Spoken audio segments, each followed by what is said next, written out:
তো hello guys, welcome to mini blog. তো নতুন একটা মিনি ব্লগ তোমার সাথে চলে এলাম। জানি এটা ছিল পয়লা বৈশাখের ব্লগ। আর তোমরা এখনই বলবে এত দেরিতে কারণ কি, মানে অনেকে হয়তো ভাববে যে এত দেরি করে কেন এই ভিডিওটা পোস্ট করলাম। তো সেদিকে এখানে পুজো হচ্ছিল আর এখন মেলা হয়েছে। এবার কারণটা তোমাদের বলে দিই।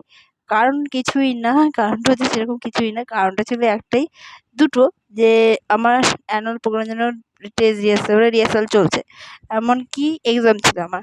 তো থার্ড সেমে এক্সাম। তো বর্ধমানে অনেকেই জানো যারা বর্ধমান মানে ইউনিভার্সিটিতে পড়েছো। তো সেই সোর্সে বর্ধমান ইউনিভার্সিটির জন্য এখন সামনেই ছিল আমাদের এক্সামটা। তো এক্সামটা রিসেন্ট শেষ হয়েছে এবং রিহার্সালটা তো চলছে এখনো পর্যন্ত অ্যানুয়াল প্রোগ্রাম হয়নি। তো ওই কারণে রিহার্সালটা চলছে। সেই কারণে আমার পোস্ট করতে এই ভিডিও পোস্ট করে দেরি হলো। তো এই যে মেলাটা দেখিয়ে দিলাম। আর সেদিনকে আমি একটু কুলফি খেয়েছি, কারণ সেদিনকে প্রচণ্ড পরিমাণে গরম ছিল। তো ওই জন্য আর চুলটা ছিঁড়ে গেছিলাম বলে আমার প্রচণ্ড গরম লেগেছিল। মা খায়নি, আমি খেয়েছিলাম ওই কুলফিটা। তো কুলফি খেয়ে তারপরে খাবার নিয়ে বাড়ি চলে এসেছিলাম। তো এই জায়গায় বাড়ি চলে এসেছি আর কি খেয়ে তোমাদের দেখিয়ে দিচ্ছি কি খাবার নিয়েছিলাম।